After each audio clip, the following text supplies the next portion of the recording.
Il m'a mordu voilà, tout le côté droit. Voilà, je m'en suis sorti. Il t'a chopé, il t'a balancé, non? Ouais, bah, il m'a tabassé le dos, la tête, et puis mordu directement aux fesses.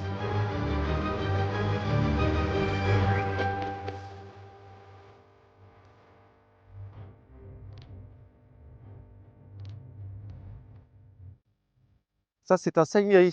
Aujourd'hui, nous sommes au zoo de la Boissière du Doré. Alors, le zoo, il y a les détracteurs et il y a les amoureux. Ce qui est sûr, c'est que Sébastien Laurent, le directeur du parc zoologique de la Boissière du Doré, fait tout pour le bien-être de ses pensionnaires et je vous propose d'aller le rencontrer.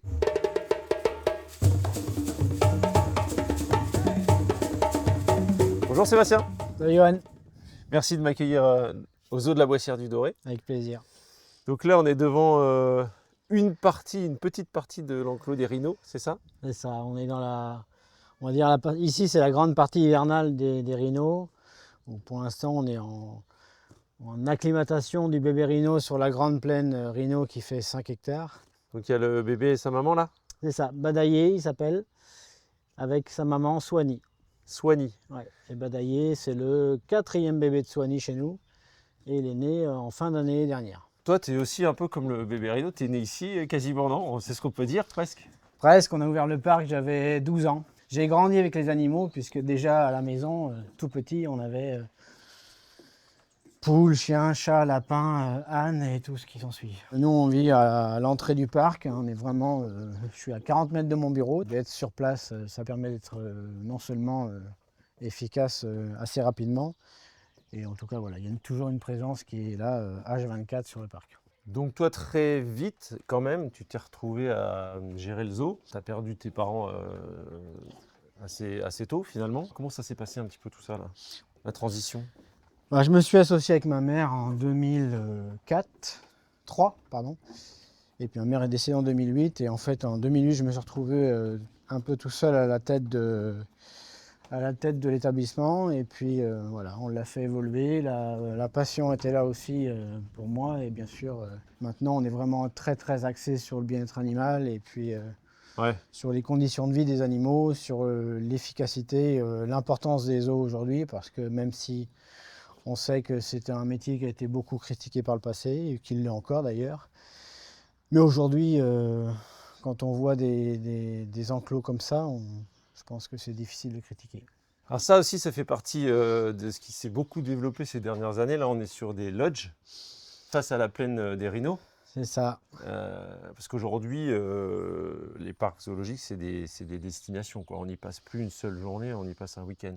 Oui, bah, l'idée c'est de aussi montrer. Alors il y avait un aspect coulisses du parc, mais il y avait aussi un aspect aussi des paysans du parc. Les gens ne sont pas de voir aussi les rhinos sur le soleil couchant le soir, sur le lac. Forcément, ça donne des images d'Afrique.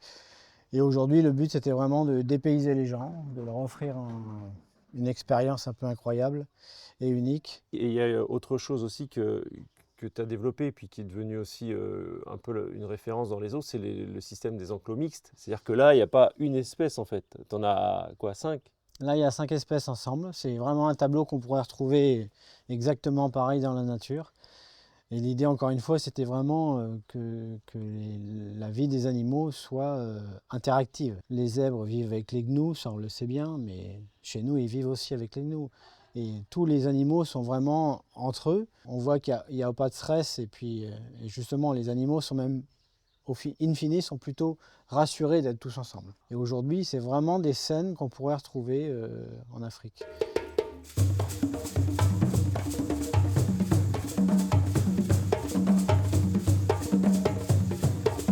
Je crois qu'on peut dire qu'on est devant l'emblème du parc de la Boissière.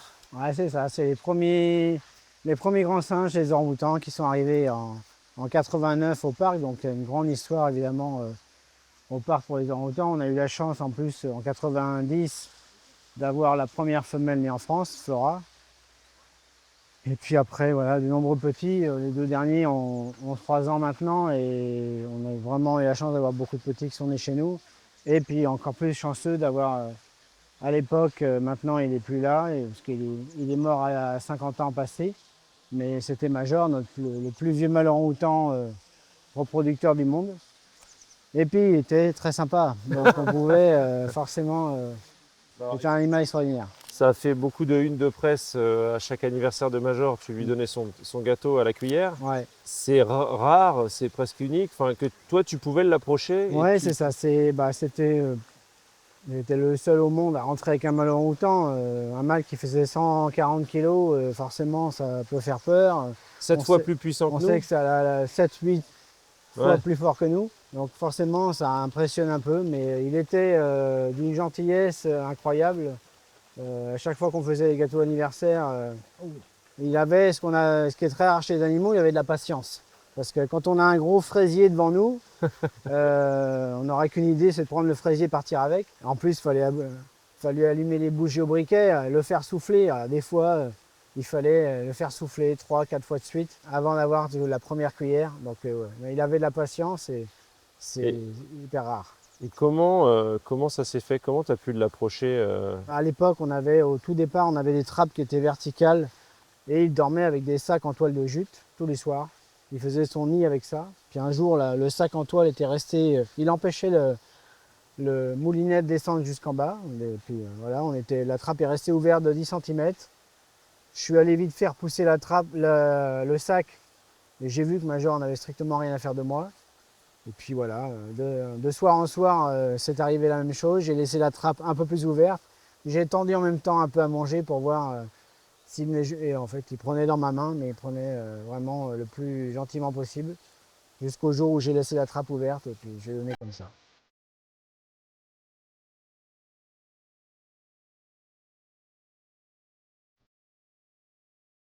Tu réponds quoi à ceux qui te parlent bien-être animal, justement, qui sont un peu contre les zoos et ce qui peut se comprendre parfois Ah aussi. oui, oui, Et bah, est-ce qu'ici tu es en mesure de dire qu'ils sont heureux? absolument. Aujourd'hui, quand on voit voilà, tout ce qu'on met en place pour que ce soit des enrichissements, que ce soit les surfaces, que ce soit les groupes sociaux, que ce soit les enclos mixtes, enfin voilà, il y a plein d'ingrédients qui font que voilà, on veut assurer, on mesure même maintenant, on a des outils qui nous permettent de mesurer le bien-être animal. On parle du bien-être aux zoos et vous êtes aussi contributeur de ce qui peut être mis en place pour la sauvegarde des animaux aussi dans leur milieu naturel. C'est-à-dire que je crois que les parcs zoologiques font partie des plus gros contributeurs, c'est ça? C'est ça. Aujourd'hui, Vous aidez des associations tout au long c'est de l'année? vraiment les parcs zoologiques sont le deuxième financeur de la conservation au monde. On a mis en place l'Euro-Nature il y a 4-5 ans, ce qui fait que notre budget de conservation a été vraiment démultiplié. Aujourd'hui, on verse à peu près 150 000 euros à des programmes de conservation dans la nature. Donc on est présent sur tous les continents du monde. Aujourd'hui, on a à peu près 22 ou 23 programmes de conservation. Il y a aussi 2 programmes de recherche, notamment sur les panthères des neiges ou sur les gélodas en Éthiopie. Et aujourd'hui, on finance tous ces programmes à hauteur de 150 000 euros. Là, c'est l'enclos des gorilles. Les grands enclos des gorilles, ouais. Ouais. Alors toi, au départ, tu étais responsable des grands singes. Ouais, moi je me suis occupé pendant 22 ans des orang-outans et puis une dizaine d'années des gorilles. Alors, il y a des belles histoires avec les orangs. Il y en a une en tout cas qui est un peu moins belle avec les gorilles. Ouais, C'est que tu t'es fait attaquer par un gorille. ouais, totalement de ma faute. Moi j'étais vraiment on va dire le chef des gorilles à l'extérieur des gorilles, sauf qu'à l'intérieur j'étais un concurrent. Et voilà, j'ai fait plusieurs choses en même temps. Mon téléphone a sonné. J'ai Donc c'est un nettoyé. matin, tu viens nettoyer, Ouais, je c'est nettoie ça? les box, j'ouvre les portes, je rentre. Enfin, bien sûr, j'ai sorti les gorilles avant. Sauf qu'il y a une trappe il y avait un gorille qui s'appelait Mambi, voilà, qui ce matin-là n'avait pas décidé de sortir, qui est sorti par une autre trappe, mais j'avais laissé la principale ouverte. Et au moment d'aller nettoyer, je me suis retrouvé en face de lui à 1,50 m l'un de l'autre, donc forcément, voilà, il m'a donné une petite correction. Et Donc toi, tu pèses combien? 65 à l'époque, Et lui? 225. 225? Ouais, non, forcément, voilà, on parle des orang-outans qui ont 7 à 8 fois la force d'un homme, les gorilles c'est largement autant. C'est plutôt entre 8 et 10 fois même. Et là, voilà, tel une poupée de chiffon, il m'a mordu voilà, tout le côté droit. Voilà, je m'en Donc suis sorti. il t'a chopé, il t'a balancé, non? Ouais, il m'a tabassé le dos, la tête, et puis mordu directement aux fesses. Alors, ce qui est Ce qui m'a sauvé la vie, c'est que voilà, quand il nous arrive une chose comme ça, on a plutôt un réflexe de faire le mort. Et puis, T'as pas essayé de te défendre, non?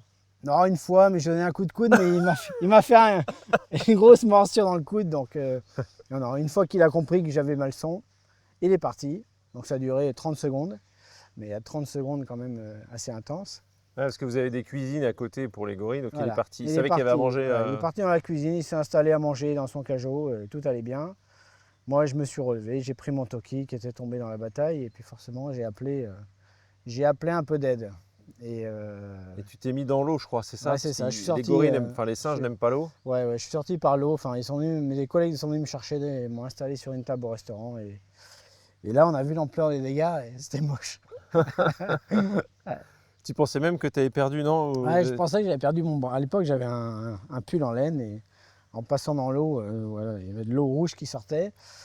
Et c'était de l'eau avec du sang, bien sûr. Et puis, mon pull était vraiment comme ça. Et j'avais l'impression que j'avais plus de main. Et bon, ça avait tellement fait un bruit bizarre de crack que je croyais qu'il était parti avec mon avant-bras dans la gueule. Mais non, pas du tout. Il était encore là et les doigts marchaient. Donc, voilà, plus de peur que de mal. Tu lui en as voulu? Non. Non, parce que c'était de ma faute. Hein. C'est vraiment... c'est 100% de ma faute. Donc, voilà, 15 jours après, je suis revenu. J'ai posé mes béquilles avant la porte. Et il m'a dévisagé, genre il est encore là. Et puis on en a pu parler après. Et puis il est parti maintenant, il est même papa, il a été papa plusieurs fois, 3-4 fois depuis. Il est parti dans le sud de l'Espagne, à Benidorm, à Valence, là-bas. Comment tu vois ton parc dans 10 ans là? Vraiment un parc qui est encore plus au service de la nature, encore plus au service de la conservation des animaux dans le monde. Aujourd'hui, on sait qu'on est dans cette démarche-là déjà depuis une dizaine d'années. Et je pense que ça va encore s'intensifier. Les programmes de conservation auxquels on participe sont de plus en plus importants.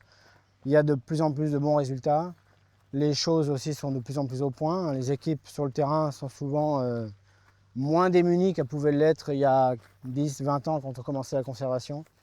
Et aujourd'hui, je pense qu'on peut avoir vraiment un réel impact positif sur la vie sauvage.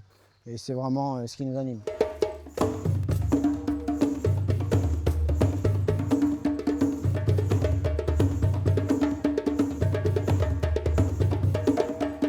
Bon, moi j'ai quand même appris pas mal de choses. Je sais qu'il y a aussi des girafes ici. C'est quand même un animal emblématique. En plus, il y a un girafon qui est né il n'y a pas longtemps. Donc on va pas partir sans aller le voir.